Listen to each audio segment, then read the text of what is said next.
Yo, what's good? It's your boy SYMBA. And right now you tuned into my dog DJ FRAZE 1, always breaking new music. Yo, what's good? It's your boy SYMBA. And right now you tuned into my dog DJ Lush 1, right here on King of the Dot. Don't run from rap, baby. Let's get to it. Oh, here we go. In the function was good. There we go. Man, bro. Hold on. Let me see. Can you hear me? Yeah. Man, my apologies, dog. Bro, I just did an interview, bro. Now, this thing was supposed to start at 3 o'clock. Oh, man. Somehow, this lady pulls up at 3:45 and wants to just have the longest conversation. I'm like, yo, I was supposed to do something at 4. She just going off, man. My apologies about that, man. To the Don't people. even trip. Don't even trip. That when you a big timer in the game, when you a certified factor like yourself, the people demand your attention. It is what it is. It is what it is. Dog. You feel me? Man, I just wanted to say that, bro, because you know you giving me this platform. You know, I'm one of them artists that's I had a hard come up, bro. It was very hard for me to get to where I am today. So every opportunity, I always try to make sure I'm on time, I'm respectful, I'm presentable. So it was just, you know, it just made me a little mad that I was a little late, bro. So I apologize about that. You all Gucci, bro. We appreciate you popping up. You feel me? In the function, live and direct with a 4-5 in attack. You feel me? You know how we come in. Shouts to DJ FRAZE for the assist, but you know what I'm saying? Sir. Throwing bombs and catching them in the end zone like Jerry Rice. SYMBA in the cut. That's a scary sight. What's happening with you, boy? I like that one, man. Come on. You know, off top, I want to say somebody that it's rare not only do that to see a lyricist and someone that's able to spit to your ability, like high-powered lyricism, but the ability to combine it with these crazy melodies and hooks, like that's some total package shit. You feel me? Like, thank you, brother. You don't see that, and you know, what are you, like 26 years old? Yeah, 28. 28 years old, man, like, you know, you're already super developed in your craft. You feel me? And I think that I know that the best is yet to come. Like we just getting started here. And you are from, you know, and we have a big commonality in between the two of us. I'm from Los Angeles and moved to the Bay Area when I was 19 and cut my teeth in the whole indie grind of the Bay. You feel me? I was out there, East Oakland, North Oakland, you know, busting moves. And you are a Bay Area representative who moved down to LA. You feel me? And tell us about what's it like to cross-reference that Bay to LA game? Man, it's dope, bro. It's you know, in the Bay, we come from just like you said, game. We come from strictly game guidance. What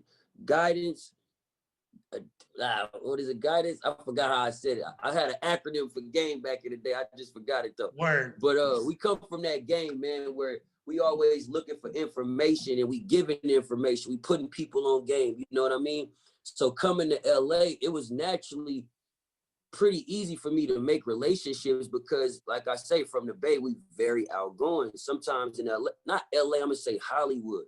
Right. Because I learned the difference between LA and Hollywood just being here. LA is really like the Bay. 100%. South Central Los Angeles the Bay is just the cousin of Oakland, straight up. But when we're moving to LA, a lot of us fall into Hollywood because we're getting into entertainment.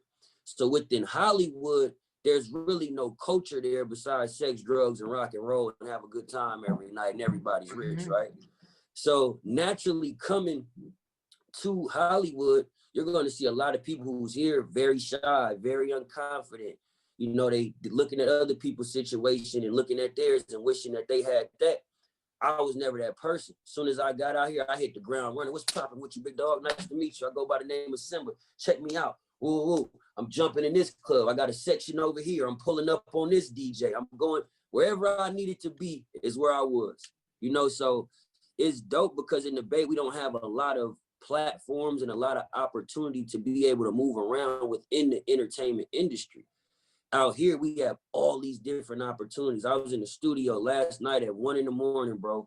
Bootleg Kev hits me. He's like, yo, these guys, they got 6 million YouTube subscribers. They want to do something with you. I'm like, when they want to do it? He's like, right now. So I pull right up on them at 1 a.m. and we knock it out. That couldn't have been able to happen in the Bay. There's a lot more opportunity, the industry in LA, 100%. It's a lot more opportunity, and for how we move, being from the Bay, we get out here and we able to bridge those gaps and make those connections because we likable people. We want to know people. We outgoing. We not trying to be stuck up and stand in the club and see who can spend the most money and not break a sweat. You know what I mean? Like we want to meet you. We want to go to lunch. We want to go party and turn up with you. So, not too cool to dance at the club. You feel me? Exactly. You know, so it was a dope transition. With anything, it's a process though. You know what I mean? We're trying to get in this game.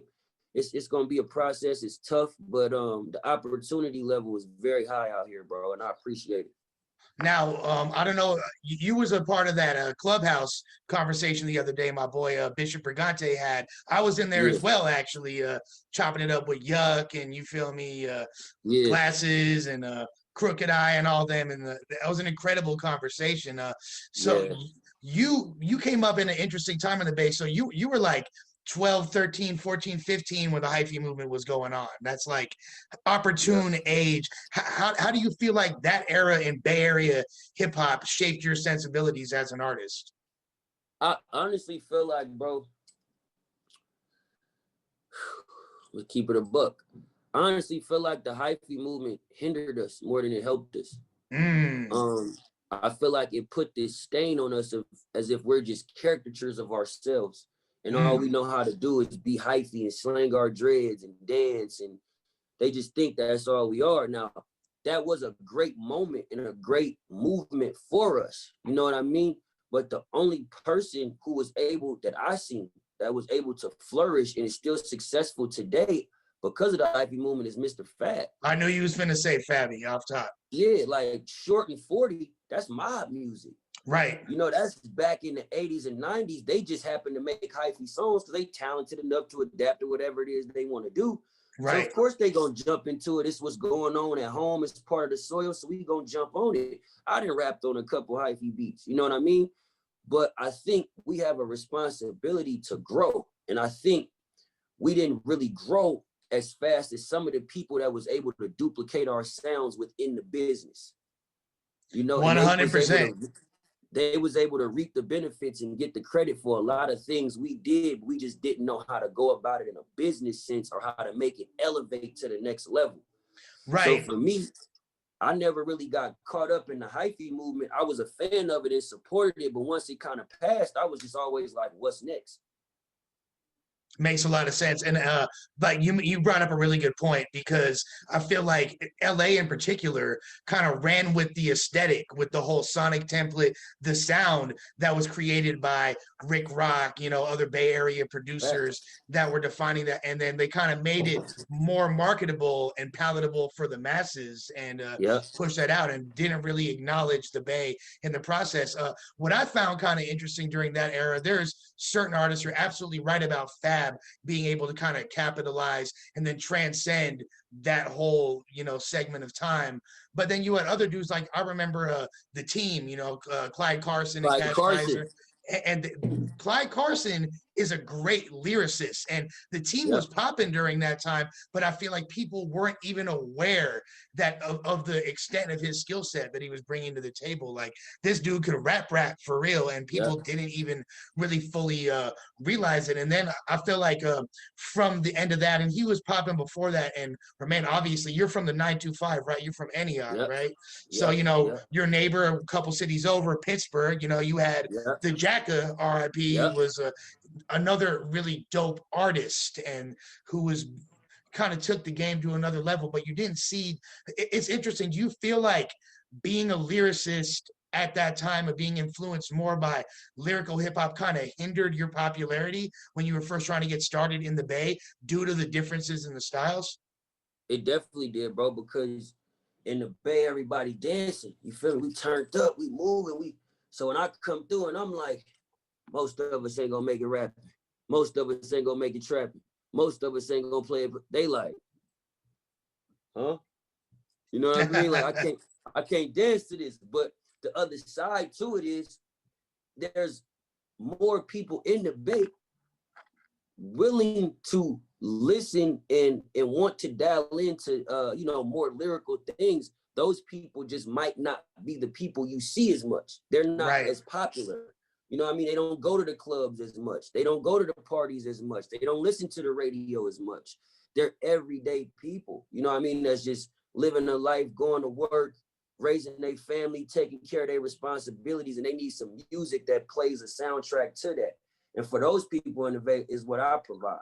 You know what I mean? When I'm making my reality is my West Side Stories, my Get Out the Traps, my Back Again, it's for those people that's fighting through real life situations and really don't have time to party, don't have time to club, don't have time to, you know, get out here and be lit because they got real life situations going on. So that's who I speak to.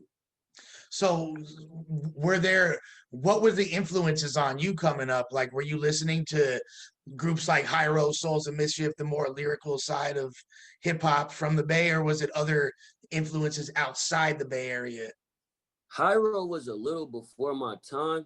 My uncles and everybody put me up on him, but it was a little before my time. For me, bro, it was honestly Jay-Z. Ooh. Like I was big on Jay-Z and Cameron. Like that was Happy birthday, everything. Cameron. Yeah, like, and then when 50 Cent, oh, happy birthday to Cam. That's my big homie. Killer. We got a song coming. We got a song coming real soon. I'm ready for that. Yeah, we got something special coming. But yeah, like Jay, Cam, Fabulous, those was like my East Coast influences. And then as I started, you know, hearing new music, I would hear stuff like Nelly, you know what I mean? And Ja Rule, like that's one of my favorite artists is Ja Rule. That's where I get the melody side from, where I make the Weak Tries and Gotta Love It and stuff like that. It comes from the Ja Rule side of things. So even Short and 40, you know, they give you game. Every time he 40 write a rap, is nothing but game in there. Period. You know what I mean? Period. Like guidance, I would attention, motivation, and education. That's what I was trying to look to say earlier. That's the game. Boom. Boom. That's the game, right? That's there. hard right there. That's hella hard. Yeah, like like I never learned so much listening to music as I have when I'm listening to Bay Area artists. Like if it wasn't for 40, I would have never known that when the rollers pull up, if you got your dope stashed in a coffee container, the drug sniffing dogs can't smell it. You feel me? Like exactly. Like he's putting you up on, and it's not just like the type of shit you learn in a classroom. It's street knowledge. You know what I mean? Like, which actually stuff that you got to see in real life every day. And you actually have a term for that. I believe you coined the term ghetto literacy, correct? Ghetto literacy, yeah. Can you break that down for us? So ghetto literacy is just basically like defining our language. Sometimes, like, you know what I mean? You can't really put a color on hip hop. You can't really put a color on the streets. You know what I mean? Because we all are in it together in some form or fashion, right? So we speak different languages than mainstream America. You know what I mean? Just how you said about the coffee pot and you know what I mean? Everything like that. We speak a different language. So if I was to say to you, hey bro, don't go that way. Them suckers sliding that way. We don't need to be, you know what I'm saying. Right. But to mainstream America, they like, what the hell is going on? But all we actually saying is, hey, bro, be safe. Don't go over there because we have problems with people that's over there. Right. So it wouldn't be wise to go over there. We just say it in a different way. So ghetto literacy is me defining what certain terms may be throughout my music, you know what I mean, throughout my interviews or whatever it may be. It's just me defining our language and what certain things mean. That's dope. I fuck with that heavy. So your first official release, I believe, was in 2012. I think 2 Words. Is that how you was that your first actual project? And you were what, like 20 years old at the time when you put that out? Shit, I was like 18, bro. Like 18, about to be 19 damn near, yeah. And then like so, and that was like the introduction to the greater world as far as SYMBA goes. And then like you were doing your thing, like you were signed to Columbia at one point shortly thereafter. Yeah, when I first came to LA, man, I was out here for about 2-3 years, learned the game, getting around Berg and everybody, like I was saying earlier. And actually, Columbia, my girl Chelsea, she actually was got a job as an A&R over there. And first person she wanted to bring in was me. I came in and she played a song that I wrote for somebody to the head of the label. And they didn't know that I could rap the way I rap. They thought that I was like a songwriter. So they wanted me to keep making those style of songs. That's where the All We Ever Want to Do song came from. It was really supposed to be for somebody else. But we ended up running with it. So because of that, you know, we put the song out. I didn't really do anything. I didn't really have too much backing in the label outside of Chelsea and DJ. DJ had just went over to Def Jam, and basically it was a whole regime change. Like everybody who was there ended up leaving, and all new people came in. So they ended up just letting me out, which was kind of one of the best things to happen for me because it gave me time to see how a label works and to know next time I do a label deal, I'm gonna package it like this. You know what I mean? I know how to talk to my A&Rs now. I know how to not treat the person at the front door like a piece of shit because they playing a very important role as well. You know? So it was a real experience for me, bro, to help me guide myself with everything I'm being able to do today. They did nothing wrong. You know what I mean? I know you hear a lot of conversations at times where they say artists will be like, oh, the label sabotaged me, they killed my career, they did this, they did that. That didn't happen for me. It's just unfortunately I didn't know who I was at the time as an artist, and we just didn't have the right team to help package it. Now, obviously, that's a really mature way of looking at things. Is like you said, you hear so many stories of artists just, you know, wanting to place blame otherwise and everybody else, but you took it as a real learning experience. You took accountability, and now you're wiser for it, and you knew how to move forward. And I feel like since 2019, 2020, that's when you really started to take off. Like, I was aware of you before then, but it was at that time that you really, you know, you're putting out multiple projects. You got your string of freestyles, which I feel like that really just, you know, exponentially got the snowball effect of the buzz going crazy. I think that it was the don't run from rap. When I heard that, I was like, okay, like, can you what's the RAP? That's an acronym that you have for rap. Can you break that down? Yeah, so it's responsibilities and principles.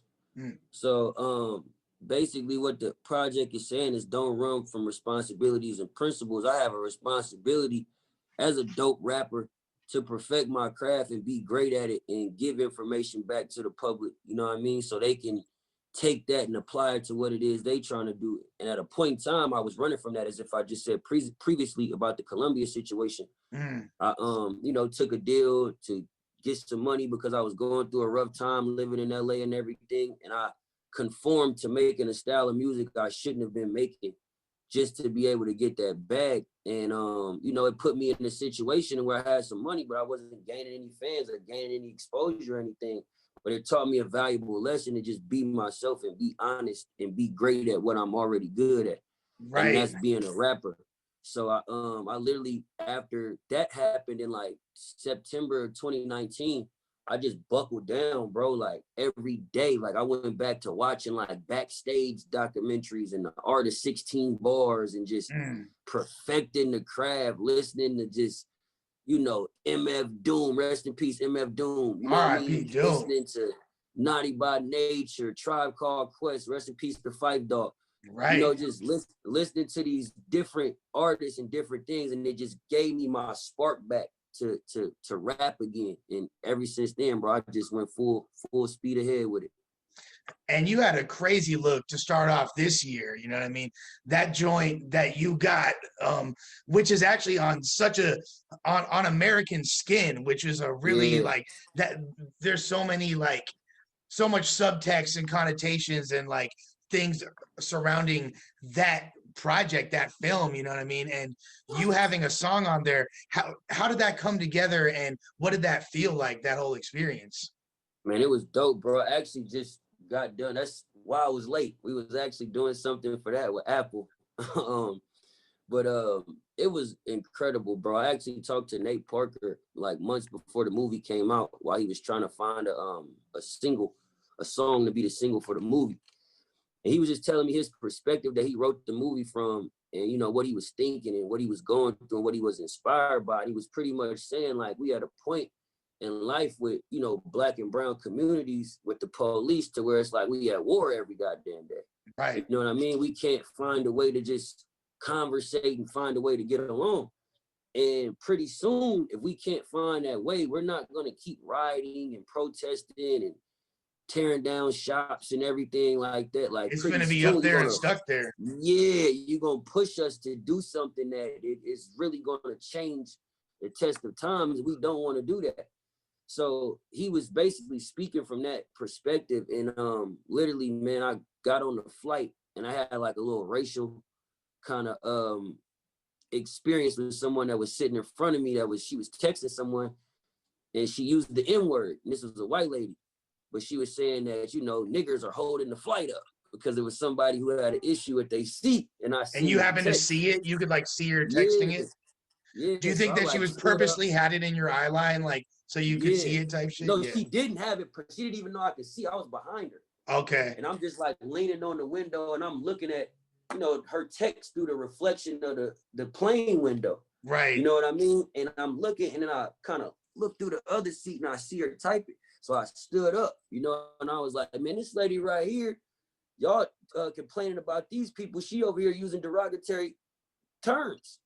And then she started crying and doing all this. So I started roasting her and I called her out of her name. And they ended up removing her off the flight.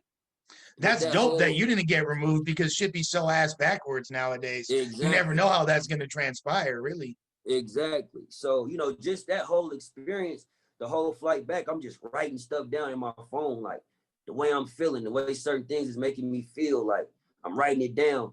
And I went straight to the studio, bro, off the plane and laid that joint down. Both verses, sent it back. Nate Parker hit me. He was like, bro, this is beautiful. That's, yeah, it's a powerful record. And it's, you know, like that's a lofty responsibility having a record in that film, you know what I mean, which happened to come out at the perfect time. I don't even think that he knew when, I mean, maybe he did. He obviously had the foresight of the direction things were going, but I don't think anyone could have predicted like the severity of COVID and then all the, you know, the George Floyd and everything else that happened around that same time. So it just like that record really just came out at such a poignant time. And you really did, you did an incredible job. And I think that a lot of your records, that one is like, you know, it's straight. I don't want to just label it and say conscious rap, but it is like a very like socially aware record. Like very you have pro-black. Right, very pro-black, which is fire. But then you have a lot of other records where you have that. You have like it's like you're tricking people into hearing it because you got catchy hooks. You feel me? You got records with Ty Dolla. You got Big Homie with 2 Chainz. You know what I mean? Like, and you have like you won't people when they listen to it, they don't realize that they're going to be absorbing this game because I don't know if it's the bay in you and so you're gigging with it when you spit, but at the same time you are dropping those gems. Is that a different? How did you wind up finding that balance, bro, and doing it in such a like a non-abrasive way as to where it's still cool to listen to? Yeah, it's being a student of the listener, bro.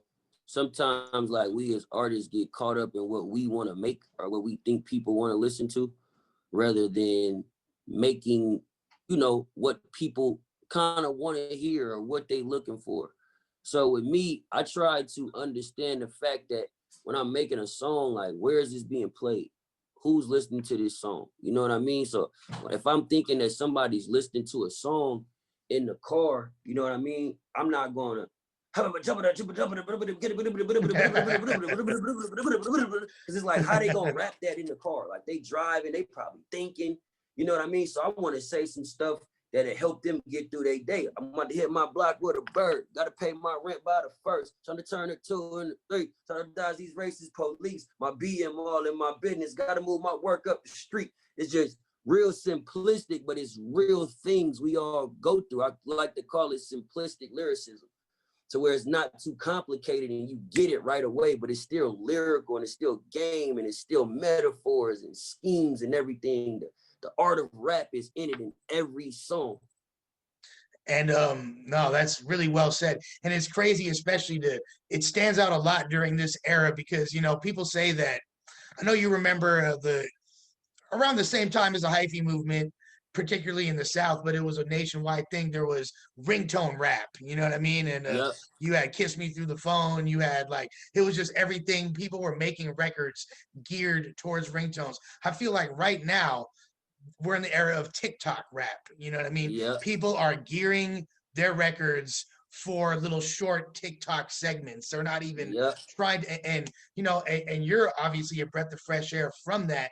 And recently I love the freestyle that you did where you're talking about the challenges, you know what I mean? And instead of doing the challenges, you spit a verse about them and you reference them in a really clever way. I encourage everybody watching here who's going to see that to check that out. What are your thoughts on the TikTok era, you know, and how you fit into this whole thing?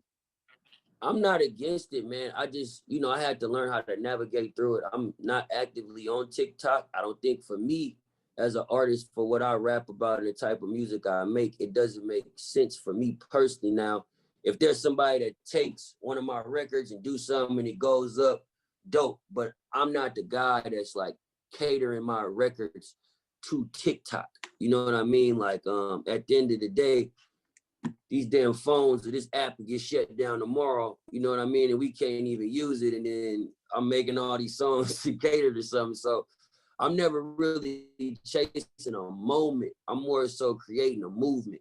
And within that, you kind of gotta stand on something. You know what I mean? You can't just do any and everything people jump towards. Not saying that I'm not a fan of it. Like I love the busted challenge. That shit make me horny. Hey, who don't love the busted challenge? You feel me? Like, if you like girls, you like the busted challenge, period. Yeah, like I love the Junebug challenge, but I'm just not the guy that's gonna go outside and just stand on top of the 7-Eleven. I'd rather just rap over the beat and kick it to you that way.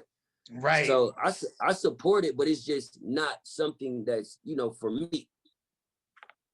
Now, that being said, like you're at the end of the day, you're still a Bay Area artist, but you're very different. The whole sound of the Bay has changed and evolved. Like I really like a lot of the artists coming out the Bay right now. You know what I mean? You got All Black and Offset Jim. You got Neff the Pharaoh. You got like a lot of dudes doing interesting stuff. Fab still going strong.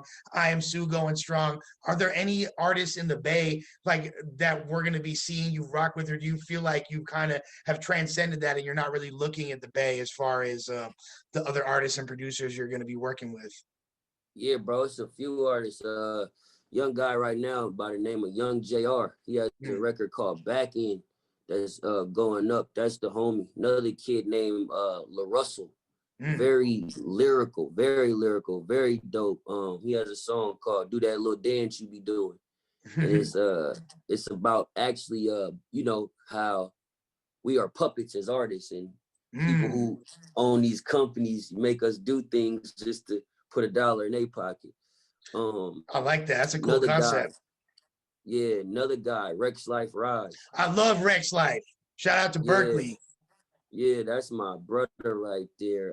Guap Dad. That's my little stupid. Bro. Young Murph. Murph stupid too. It's like P-Lo, I Am. So it's a lot of us, bro. I think the whole Larry June. I think the goal is right. You know, I think the goal is right now for all of us to just hit the game from every angle. Larry's on this end, Rex on this end, Guap on this end. I'm over here, so people can start noticing. Okay, the Bay Area is in the area. You know what 100%. I mean? Like they in here, like they not going nowhere. You know what I mean? So it's definitely dope. We definitely expanded. And coming from a city like Antioch, which, you know, like it's kind of, it's out there in the cuts. You feel me? It's like the very outskirts of the Bay Area. Since gentrification has happened, you've seen a lot of people from Oakland and Frisco move over there.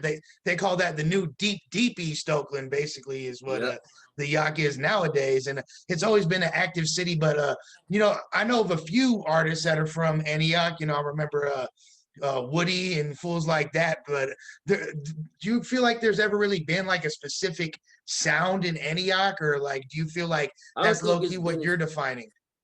Yeah, I think that's what I'm defining at this moment. That's what my goal has been from the beginning, to make Antioch a staple. You know what I mean? And give it something. I seen J. Cole do it for Fayetteville. You know what I mean? Mm, So it made me want to do it for Antioch. So when I'm going to the leakers, I'm going up there, and that first thing I'm gonna say, y'all let a motherfucker from Antioch make it to the leakers. You know what I mean? mm. Because I'm trying to establish a presence earlier. This is where I'm from, and this how we kick it over here. I got my bro G-Man, he's from Antioch, doing good things in the music community right now. He's killing it on the battle rap scene. Mike Sherm, G Bolin. It's a Mike bunch of Sherm's different artists. crazy. Yeah, it's a bunch of different artists coming out of Antioch right now. We just never got the platform that the Bay Area has gotten, and the Bay Area has never gotten the platform LA has gotten. You know what I mean? So it's just a domino effect of all of us just trying to move and find a piece to help us put a puzzle together. Yeah, no, y'all are low key the underdogs of the underdog, damn near, and Yeah. it's an interesting story to see. Like, so like, has this whole influx of more people moving there and stuff, is the streets in Antioch been kind of crazy lately? Yeah, it's definitely turned into somewhat of a suburban hood. And Right. I think that's because, a few years back, well, a couple years back, I say about 15 years, no, not even 15, maybe it was 15 years ago, about 15, 16 years, they started allowing Section 8 in Antioch. And when Section 8 housing was allowed in Antioch, you had basically people from San Francisco, right, all moved to Antioch. But the problem was you might have somebody from West Point moving to Antioch and someone from Oakdale moving to Antioch. And these is two Rivals. notorious beefs in San Francisco, but now they going to the same high school. Right. You know what I mean? So it's like they calling their cousins, hey man, the suckers up here. So it turned it into a whole thing of people start migrating out there and moving out there. And it just kind of formed into its own little hood.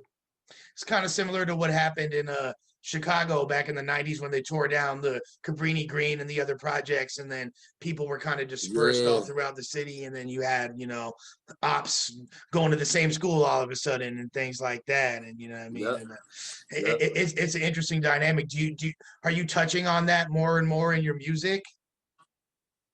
Definitely, man. This new project I'm working on, I'm actually like, each project you'll hear more and more and more about Antioch. Because it's something a lot of people don't know about. I like to slow walk people into things so they don't get tired of the story over time. But you'll hear more and more and more about Antioch and what it's about. And I'm also working on some things outside of music Mm. to help put Antioch on a platform as well. And it's nothing new to me because like I was living out there, and I remember actually when what is it, Highway 4, when you're driving into Antioch over there and shit, like, Yeah, and yeah, I Highway remember, 4, yeah. yep, I remember the Welcome to Antioch sign was shot up. It was riddled with bullet holes. I was like, damn, Yeah, these folk out here is getting active, like, you know what I mean? Like, yeah, nah, so it's turned. it's good to see. Like, that's something I love about hip hop is when an artist comes from a region that people aren't familiar with and becomes the voice for those people and puts a spotlight on it and like introduces a way of life. I've learned so much about different parts of the world, more through hip hop. Like, I don't even need to touch a city sometimes and I can learn about it. And I feel like your level of lyricism, you could be a beacon of light to express that to people. So I'm looking forward to hearing more content, Antioch and outside of that base from you. Can you let us know what your next project is going to be like, or is there a Definitely. title? I can't give you the title yet, but I will say, how could I say it? It's very nostalgic. Very nostalgic. The theme of it is very nostalgic. Everything we planning as far as, videos and everything. It's very nostalgic. Of course I'm gonna go into more details just of who I am as a man and as a person, just because I have new listeners and more people that want to learn more and more about me. So the more fans I develop, the more I'm able to open up, who I am a little bit more to help them understand. because they help me understand more things just by supporting my music and seeing certain responses and what it may do for people. So I'm definitely, you know, I'm gonna keep the same formula that I like to have as far as a balance of, you know, having something people can move to and vibe to, having some stuff that the chicks can move to and vibe to, but still keeping the overall message of growth within the middle of it. Is definitely the goal, but it's gonna be very dope, bro. Very dope. I'm excited for it. You feel me? I'm definitely juiced to peep game.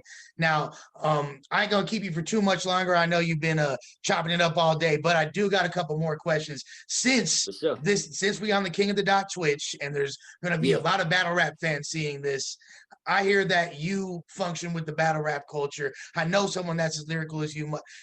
Tell us about how you feel about battle rap, some of your favorite battlers, and all that. Break it down. Definitely, man. So I'm a big battle rap fan just because that's where I started at. I started off as a battle rapper, so I bounced from all three leagues, from King of the Dot to URL to RBE. I watched damn near every battle, bro. My favorite battle rapper is Murder Mook. Okay. Of all time, I think if I was a battle rapper, that's my style of, that's how I would battle. So I just identify with it. Even if you listen to some of his raps and listen to some of my songs and raps, we say similar things as far as honesty. You know what I mean? The way we word it. I'm a big fan of him. Big fan of Disaster, bro. Big fan of Conceited. Big fan of Goods. Big fan of Daylight, King Los, Geechee Gotti, Math Hoffa, B-Dot, Chilla Jones. So you tapped in. Oh, bro, this is what I do. I watch 15 Minutes of Fame every 15 minutes. Shouts to Uncle You know Rock. what I mean? Like I watch Jay Black on the Faithful. Like this is what I Black. do. You know, so shout out Sue Surf, shout out King Los, Loaded Lux, Sue Surf, everybody, bro. I'm a big Shotgun Suge. That's my dog. I fuck with Shotgun Suge. My boy Jag is going crazy right now too. Jag is crazy. That's my brother right there, man. He just lit 40 up. He let 40. I'd like to hear you and Jag on a record, man. I think that would be. We got music. We got three crazy songs. Yeah, I'm gonna need to peep that because Jag been going. They don't know. You feel me? Like he been at it. He ain't new to this. He true to this. Now, we gonna definitely need to have you posted up next to me hosting the battle coming up this year, man. Oh, bro, come on, man. Let's do it. I'm ready, baby. Next time we in LA together, you feel me? When there's a battle, you in there like, you feel me? One thou wow, period. Like, come on, bro. I'm ready, baby. That's, man. I literally buy every single battle, bro. Like literally, bro. And then I'm so much of a battle rap fan, and I had to stop giving my password out because all my friends want to sign into my shit when I'm trying to watch it. So I'll even go get the torrents to send to the homies so they can make sure they got the battles. Let me find out you bootlegging out of here, Simba.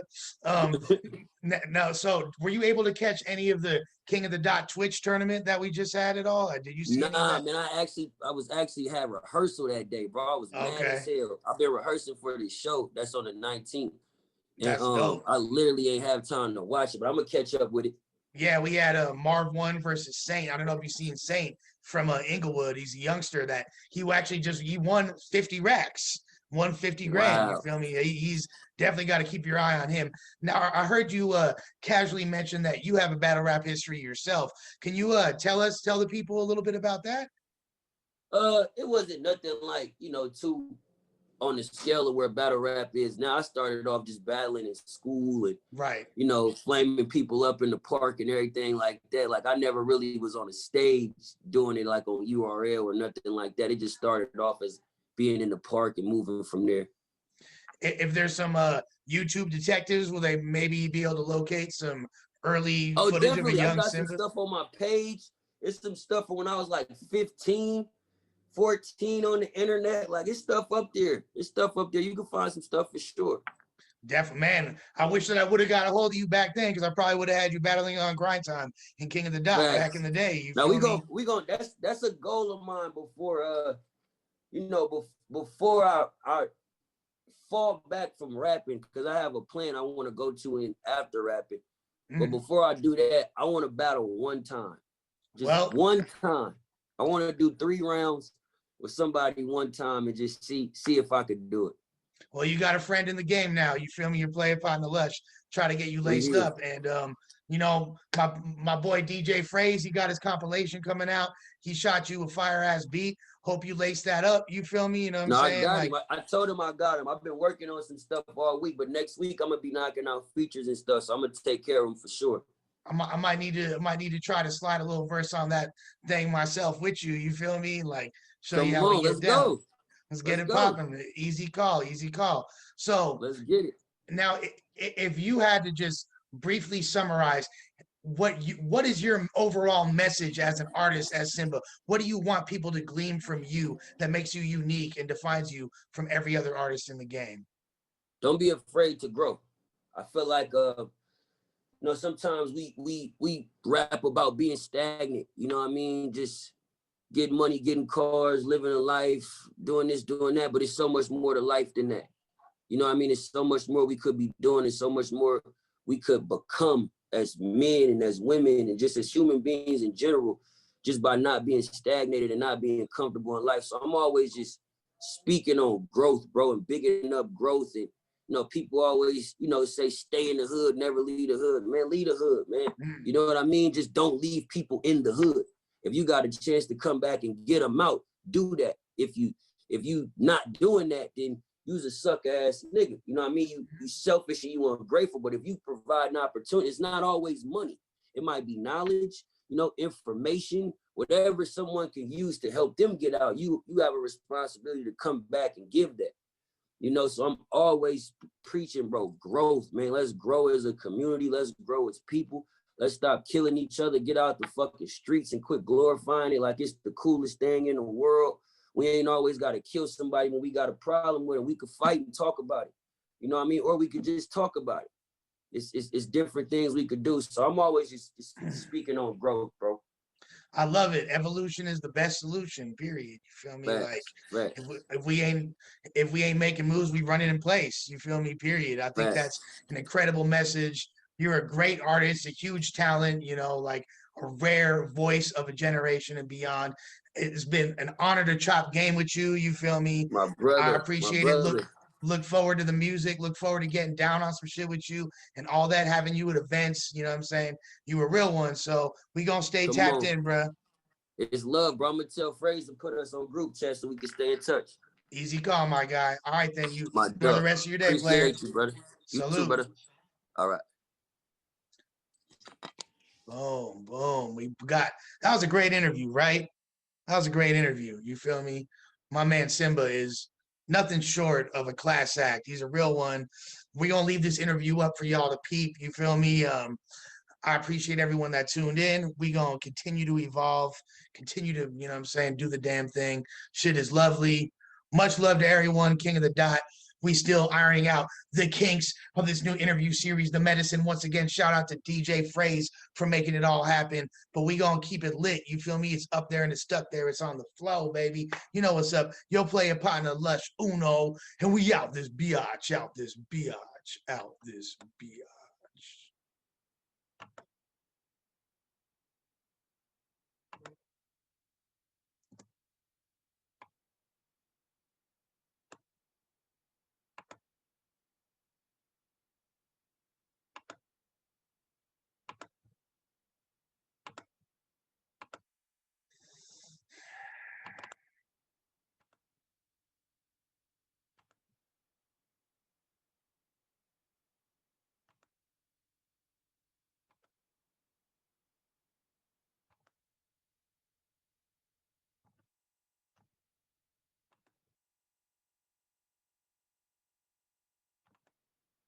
Mm-hmm.